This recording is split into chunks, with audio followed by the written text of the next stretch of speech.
नमस्कार, जय हिंद बच्चों। मैं Vijay sir, the bright future YouTube channel पे आपका स्वागत है। मैं आप लोग को क्लास 10th के बारे में, है ना, एसएसटी के पूरा सिलेबस के बारे में आपको जानकारी दूंगा, जो 2027 के बोर्ड एग्जाम में किस प्रकार से आपको पढ़ना है, किस प्रकार से मेहनत करना है, ताकि आप 95% नंबर ला सकते हैं। ठीक है, चलिए सबसे पहले मैं बता दूं आपको कि सोशल साइंस में कुल मिला के 4 बुक है। कितने बुक है? कुल मिला के 4 बुक है। पहला इतिहास की दुनिया यानी कि इतिहास हो गया, दूसरा ज्योग्राफी, तीसरा पॉलिटिकल साइंस, चौथा इकोनॉमिक्स। तो कुल मिला के 4 बुक है, लेकिन इस 4 बुक में 5 सेक्शन होते हैं। एक एक्स्ट्रा सेक्शन भी होता है जिसका नाम है आपदा प्रबंधन, डिजास्टर मैनेजमेंट, जो आपके ज्योग्राफी के बुक, ये जो आपका ज्योग्राफी का बुक है ना, इसके लास्ट साइड में दिया हुआ, यहां से भी क्वेश्चन पूछते हैं। ठीक है, चलिए अब आगे बता चले कि इसमें जो होता है लिखित और प्रैक्टिकल, 2 तरह का एग्जाम होते हैं। एक जो आपको बोर्ड एग्जाम में जाके देना होता है ना, और दूसरा होता है जो आपके स्कूल में आपको दिया जाएगा। जो लिखित एग्जाम होता है वो 80 मार्क्स का होता है। लिखित एग्जाम जो होता है वो कुल मिला के 80 मार्क्स का होता है, और स्कूल में जो प्रायोगिक एग्जाम होता है, प्रैक्टिकल जो होता है, वो आपको 20 मार्क्स का होगा। ठीक है, चलिए अब आगे बढ़ते हैं। देखिएगा कि सामाजिक विज्ञान में जो है कुल मिला के आपका 80 मार्क्स एग्जाम होगा। ये सोशल साइंस होता है, ये कुल मिला के 80 मार्क्स का एग्जाम होता है, जिसमें 40 मार्क्स का ऑब्जेक्टिव होगा और 40 मार्क्स का सब्जेक्टिव होगा। जिसमें यहाँ बताया जा रहा है, देखिए जो वस्तुनिष्ठ ऑब्जेक्टिव जो होते हैं वो कुल मिला के 40 अंक के होते हैं। कितने अंक होते हैं? 40 अंक के ऑब्जेक्टिव होते हैं। और वहीं पे यदि ऑब्जेक्टिव होते हैं, और जो सब्जेक्टिव की बात करते हैं वो आपको 40 मार्क्स का होते हैं। लेकिन जो आपके बोर्ड एग्जाम में आपको पता है कि डबल क्वेश्चन पूछा जाता है, यानी कि 80 मार्क्स का पूछा जाएगा, उसमें से आपको मात्र 40 मार्क्स का ही बनाना होता है। ठीक है, देखिए 80 में 40 बनाना है, फिर यहाँ 80 में आपको 40 बनाना है। ठीक है, चलिए आगे बढ़ते हैं।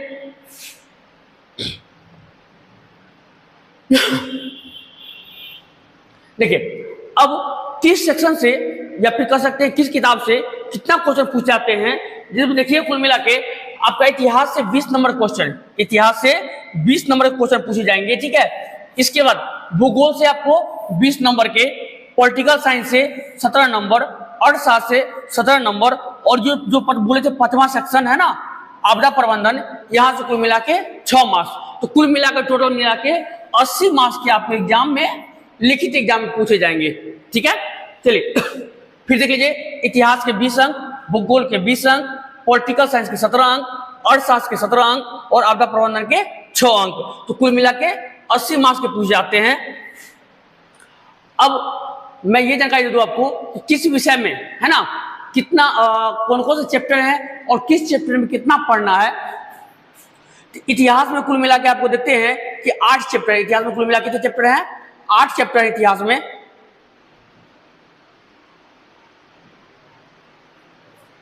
इतिहास में कुल मिला के 8 चैप्टर हैं, जिसमें पहला है यूरोप में राष्ट्रवाद का उदय। पहला क्या? यूरोप में राष्ट्रवाद का उदय। हम पढ़ेंगे कि यूरोप में कौन कौन सा देश है, यूरोप के अंतर्गत कौन कौन सा देश आते हैं। जैसे इंग्लैंड हो गया, फ्रांस हो गया, जर्मनी हो गया, इटली हो गया, ऑस्ट्रिया हो गया, हंगरी हो गया, है ना, बहुत सारे देश आते हैं आपको किसमें? यूरोप में।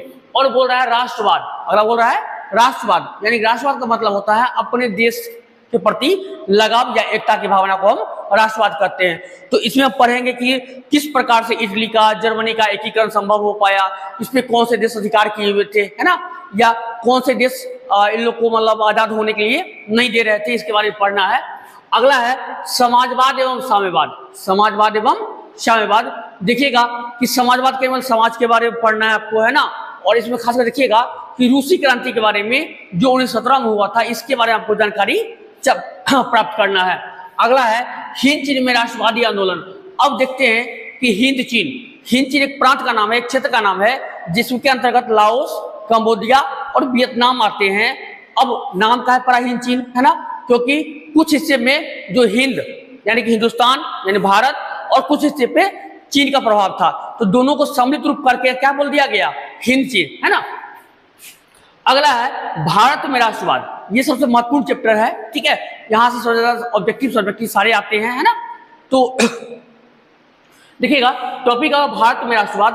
तो अब अपने देश के बारे में जानना है, भारत के बारे में जानना है कि हमारे भारत में राष्ट्रवाद कैसे हुआ। कहने का मतलब है कि जिस समय हमारे भारत पे इंग्लैंड का अधिकार हुआ है ना, या फिर और भी देश का अधिकार हुआ, तो किस प्रकार से हमारा देश उनसे आजादी प्राप्त किया, जिसमें बहुत सारे नेता हैं, है ना, जो बड़े बड़े नेता जैसे सुभाष चंद्र बोस हो गए, महात्मा गांधी हो गए, इसको राजेंद्र प्रसाद हो गए, सरदार वल्लभ भाई पटेल हो गए, ये सारे लोगों ने मिलकर हमारा क्या किया, देश को आजादी प्राप्त करवाया था। उसके बारे में पढ़ना है। अगला है अर्थशास्त्र और आजीविका। अगला टॉपिक है अर्थशास्त्र और आजीविका। कहने का मतलब होता है कि हमारे पास या हमारे देश के लोग किस प्रकार से धन की प्राप्ति करते हैं, धन की प्राप्ति करने के लिए कौन कौन से काम करते हैं, वो सारे इस अध्याय के अंतर्गत पढ़ेंगे हम। अगला है शहरी एवं शहरी जीवन। देखिए प्राचीन समय में हम लोग गांव में निवास करते थे, प्राचीन समय में हम लोग का निवास करते थे, गांव में निवास करते थे। लेकिन समय बीतने के साथ हम लोग गांव छोड़ के शहर में आने लगे, और शहर में आने के बाद उनका जीवन रहन सहन किस प्रकार से हो गया है ना, इसके बारे में चैप्टर में हम अध्ययन करेंगे। अगला है व्यापार एवं भूमंडलीकरण। अगला क्या है, व्यापार एवं भूमंडलीकरण। व्यापार कहने का मतलब हो जाता है कि किसी वस्तु का लेन देन एक जगह से दूसरी जगह खरीद बिक्री करना, और भूमंडलीकरण इसको दूसरी भाषा में कह सकते हैं वैश्वीकरण भी करते हैं, यानी कि वैश्वीकरण का अर्थ होता है पूरे विश्व का एकीकरण, यानी कह सकते हैं कि हम किस प्रकार से व्यापार के माध्यम से और देशों के साथ अपना हम संबंध स्थापित किया। ठीक है। अगला है प्रेस, संस्कृति एवं राष्ट्रवाद। अब देखिए इसमें प्रेस के बारे में पढ़ना है, मतलब किस प्रकार से न्यूज़पेपर का शुरुआत हुआ, मुद्रा का विकास कैसे हुआ, कहाँ शुरुआत हुआ, है ना। चीन के बारे में, मतलब सबसे पहले मुद्रा का जिसे कह सकते हैं कागज का आविष्कार चीन में हुआ है ना, कैसे भारत पहुंचा, तो इस सब के बारे में आपको इस चैप्टर में पढ़ना है। हाँ, एक चीज और मैं आपको बता दूं, है ना, कि इतिहास में जो है यहाँ पे भारत और विश्व दोनों के बारे में पढ़ना होता है। फिर जान लीजिए ये जो इतिहास है, ठीक है, जो हम पढ़ रहे हैं 10वां में, इसमें विश्व, ठीक है, प्लस भारत दोनों के बारे में पढ़ रहे हैं। ये जो स्टार्टिंग का 3 चैप्टर है, स्टार्टिंग का ये 3 चैप्टर है, ये आपको आता है विश्व। कहाँ के बारे में आता है, विश्व के बारे में पढ़ना है। बाद बाकी यहाँ पर जो ये सारे चैप्टर है ये पढ़ना आपको भारत के बारे में। कहाँ के बारे में पढ़ना है, भारत के बारे में पढ़ना है। ठीक है, चलिए आगे बढ़ते हैं।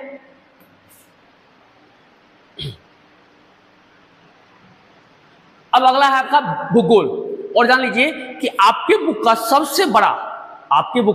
सबसे बड़ा यदि चैप्टर कहिए, है ना, या बुक कहिए या मोटा बुक कहिए है, ठीक है, या सब ज्यादा जो पढ़ना है वो भूगोल के बारे में पढ़ना है, क्योंकि यहाँ देखने में 6 चैप्टर लगते हैं, लेकिन जो इसका इकाई हुआ संसाधन एवं विकास जो टॉपिक चैप्टर है, इसके अंतर्गत 6 चैप्टर और आते हैं। इसके अंतर्गत 6 चैप्टर आते हैं। जिस संसाधन क्या होता है, संसाधन कौन कौन संसाधन होते हैं, है ना, जैसे जल, वायु, मिट्टी, ये सारे के बारे में हम पढ़ेंगे। ठीक है। अगला है कृषि। अगला क्या है, कृषि। कृषि कहने का मतलब होता है खेती बाड़ी। कृषि कहने का मतलब होता है खेती बाड़ी। अब देखिएगा खेती बाड़ी कब कब होता है, किस समय में होता है, किस ऋतु के अंतर्गत आता है, या फिर कह सकते हैं कि कौन कौन से अनाज पाए जाते हैं। मोटे अनाज हो गए, खाद्यान्न के हो गए, कह सकते हैं आपको मतलब तेलहन हो गया, दलहन हो गया, ये अलग अलग प्रकार के इसके अंतर्गत हम अध्ययन करेंगे। ठीक है। अगला है निर्माण उद्योग। अगला क्या है, निर्माण उद्योग। उद्योग का मतलब होता है किसी वस्तु का तैयार करना, किसी वस्तु को तैयार करना, या कह सकते हैं कि प्राथमिक क्षेत्र से उत्पन्न वस्तुओं को हम जो नवीन या नए रूपों में परिवर्तित करते हैं वो उद्योग के अंतर्गत आता है। उद्योग पढ़ेंगे, उद्योग का वर्गीकरण पढ़ेंगे, कितने प्रकार के उद्योग होते हैं, स्वामित्व के आधार मतलब स्वामित्व के आधार पे कौन होते हैं, ठीक है, या कच्चे माल के आधार पे। इस प्रकार से हम इसमें बहुत सारे उद्योग के बारे में हम अध्ययन करेंगे। अगला है परिवहन एवं संचार व्यवस्था। परिवहन एवं संचार व्यवस्था। अब देखिए परिवहन क्या होता है, एक स्थान से दूसरे स्थान पे जाना। संचार क्या होता है कि हम कहीं से कहीं के बारे में जानकारी प्राप्त कर लेना। और अगला होता है आपको व्यापार, यानी कुछ बताए थे व्यापार का मतलब कि एक स्थान से दूसरे स्थान पे किसी वस्तु का खरीद बिक्री या लेन देन करना ही कहलाता है व्यापार कहलाता है। ठीक है। अब अगला है बिहार, कृषि एवं वन संसाधन। अब इसमें एक महत्वपूर्ण टॉपिक है, बिहार के बारे में पढ़ना है कि हमारे बिहार की व्यवस्था कैसी है, हमारे बिहार में किस किस प्रकार की खेती बाड़ी होती है बिहार में, है ना, कौन कौन से फसल उपजाए जाते हैं, कितने प्रकार की ऋतु हैं, इसके बारे में बिहार के बारे में अध्ययन करेंगे। और अगला है मानचित्र अध्ययन। अब देखते हैं कि भारत के मानचित्र के बारे में पढ़ेंगे कि भारत में किस प्रकार से मानचित्र को दर्शाया जाता है ना, पहाड़ों को किस तरह से दिखाया जाता है, या फिर कह सकते हैं कि मैदानी भाग को किस तरह से दिखाया जाता है, ठीक है, समोच्च रेखा क्या होता है ना, ये सारे के बारे में हम अध्ययन करेंगे, ठीक है। चलिए अगला है राजनीतिक शास्त्र। अगला क्या है? राजनीतिक शास्त्र यानी कि पॉलिटिकल साइंस। देखिए नाम है राजनीति, मतलब हमारे देश में किस प्रकार से लोग शासन कर रहे हैं, कैसे कैसे लोग मिल के शासन कर रहे हैं, क्या नहीं है, उस चैप्टर इस बुक के अंतर्गत हम अध्ययन करेंगे, जिसमें कुल मिला का 5 चैप्टर। पहला है लोकतंत्र में सत्ता के साझेदारी। पहला क्या है? लोकतंत्र में सत्ता की साझेदारी। अब देखिए लोकतंत्र मतलब होता है जनता का शासन। लोकतंत्र मतलब क्या होता है? जनता, यानी कि यहाँ पे जनता ही सर्वोपरि होती है। तो इस चैप्टर में पढ़ना है हमको कि यहाँ पे जो सत्ताधारी लोग हैं या फिर जो उसका सरकार होता है वह किस प्रकार से यहाँ पे मिलजुल कर सरकार बनाते हैं या फिर किस प्रकार से शासन करते हैं, है ना, वो पढ़ना है। अगला है सत्ता में साझेदारी की कार्य प्रणाली। यदि कोई सरकार में है, कोई जिनका भी पार्टी का सरकार हो, उनका कौन कौन सा कार्य होता है, किस प्रकार से कार्य करते हैं, है ना। अगला है लोकतंत्र में प्रतिस्पर्धा एवं संघर्ष। अब देखिए लोकतंत्र कहने का मतलब हो जाता है कि जनता का शासन, और यहाँ जनता के शासन में जो है किस प्रकार से कंपटीशन की भावना है, किस प्रकार संघर्ष की भावना है ना, उसे पढ़ेंगे। जो भारत में भिन्न भिन्न प्रकार की पार्टियां हैं, राजनीतिक पार्टियां, राष्ट्रीय पार्टियां अलग है, क्षेत्रीय पार्टियां अलग है ना, तो ये सब आपस में एक दूसरे के साथ मतलब क्या बोल सकते हैं कि देश की विकास करने में मदद करती है। किस प्रकार से मदद करती है ये लोग, है ना। यदि कोई सत्तारूढ़ पार्टी यदि किसी प्रकार कोई गलत कार्य करती है जो जनता के भलाई के नहीं है, तो जो विपक्षी पार्टी होती है वो किस प्रकार से इस पे हावी होकर काबू करवाती है, तो इस चैप्टर में हम पढ़ना चाहेंगे। अगला है लोकतंत्र की उपलब्धियां। अगला क्या है? लोकतंत्र की उपलब्धियां। अब जो हमारे देश में लोकतंत्र है वह किस प्रकार से, कितना उपलब्धि, जब से हमारा भारत आजाद हुआ था तब से लेकर आज तक कौन कौन से काम किए, कितना परिवर्तन किया, है ना, कौन कौन से उपलब्धियां प्राप्त किए हैं, वो इस चैप्टर में हम अध्ययन करेंगे। और अगला लास्ट टॉपिक इसमें लोकतंत्र की चुनौतियां। लास्ट टॉपिक क्या है? लोकतंत्र की चुनौतियां। कहने का मतलब ये जाता है कि हमारे देश में, है ना, लोकतांत्रिक देश में कौन कौन सी चुनौतियां आती है। जैसे सबसे बड़ी बात आता है जातिवाद। मेन बात आता है आपको जातिवाद। देखिए मेन आता है आपको जातिवाद, फिर आता है परिवारवाद,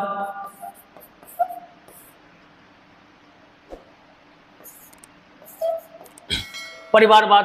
तो ये सब हमारे लोकतंत्र के लिए चुनौती है ना। अब इससे हम कैसे बचेंगे, किस प्रकार से, वो हम इस चैप्टर में हम अध्ययन करेंगे, ठीक है। चलिए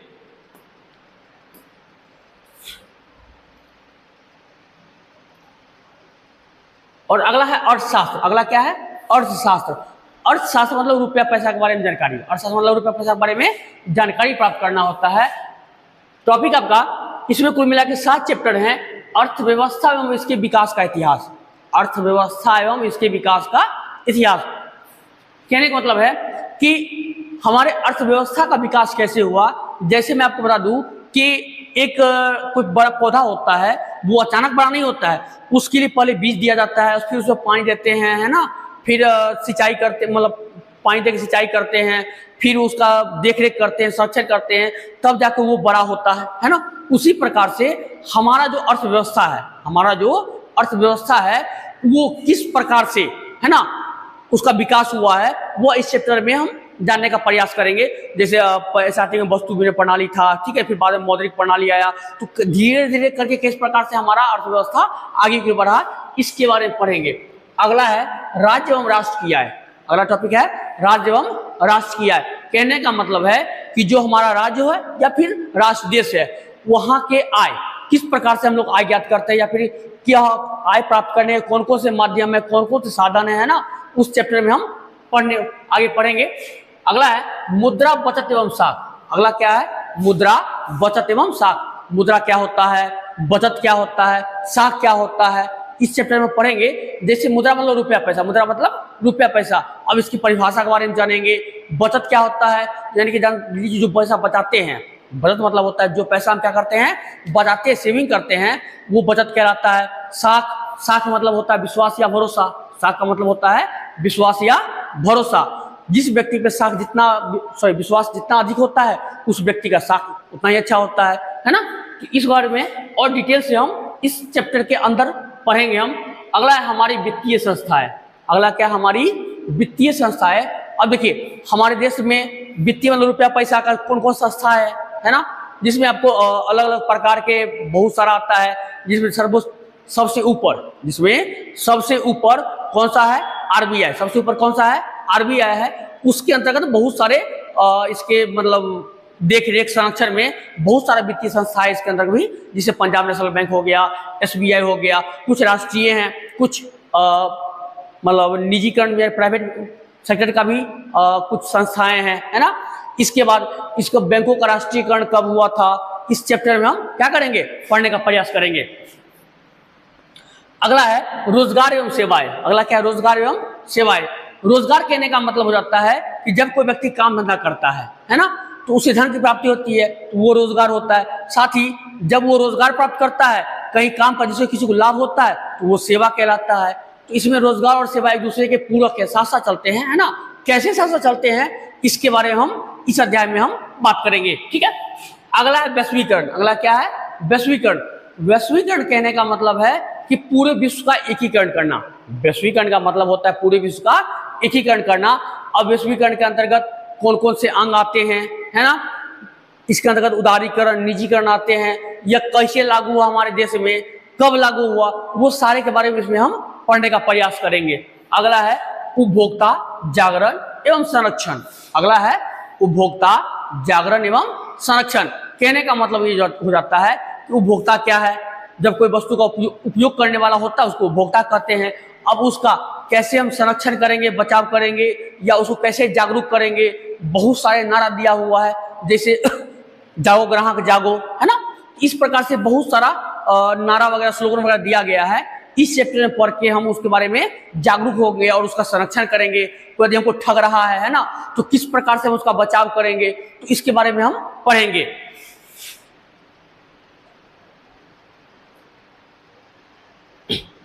अगला है आपदा प्रबंधन, जो 5वां सेक्शन था ज्योग्राफी के लास्ट में दिया हुआ है, आपदा प्रबंधन। देखिएगा कि आपदा अब होता क्या है ना। आपदा का मतलब होता है कि वैसी घटना जो अचानक घटती है, और प्रबंधन का मतलब होता है बचाव, है ना, रोकथाम करना।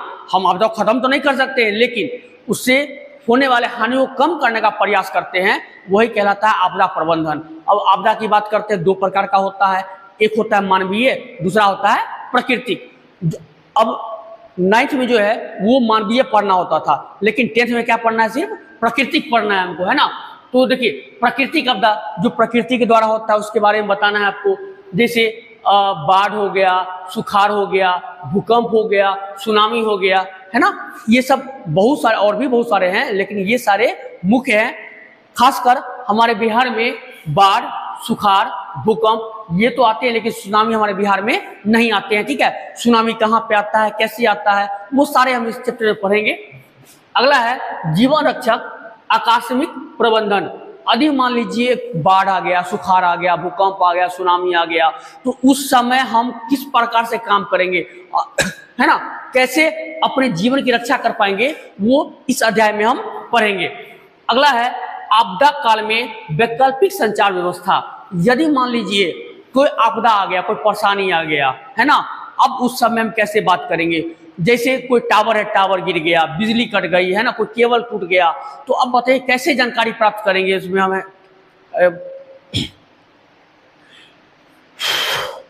किस प्रकार से जानकारी प्राप्त करेंगे, है ना।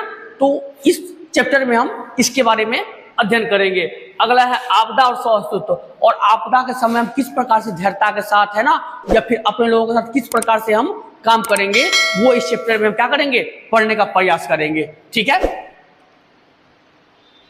चलिए, तो ठीक है, यही आपका सिलेबस था। धन्यवाद। मैं कोशिश करता हूं कि आप लोग अच्छे समझ गए होंगे, और जब मैं पढ़ाऊंगा, ठीक है, एक चीज बता देता हूं।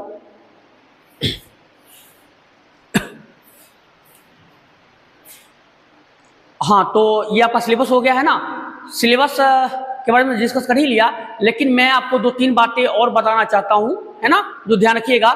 साथ ही जिसे पढ़ाएंगे इसके साथ क्वेश्चन आंसर भी होगा।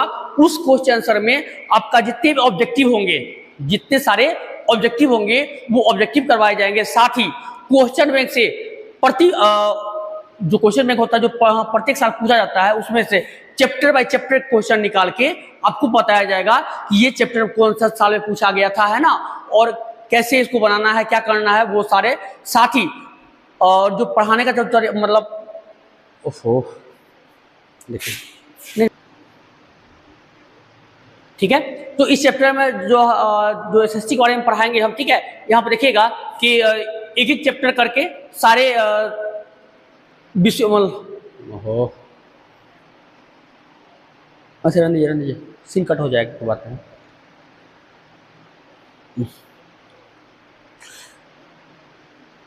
जो हम सोशल साइंस में पढ़ाएंगे, ठीक है, इसे प्रत्येक चैप्टर के बारे में बताएंगे और एक पर एक ट्रिक के साथ। तो हमारे साथ यूट्यूब पे जुड़े रहिए। द ब्राइट फ्यूचर एकेडमी है ना हो।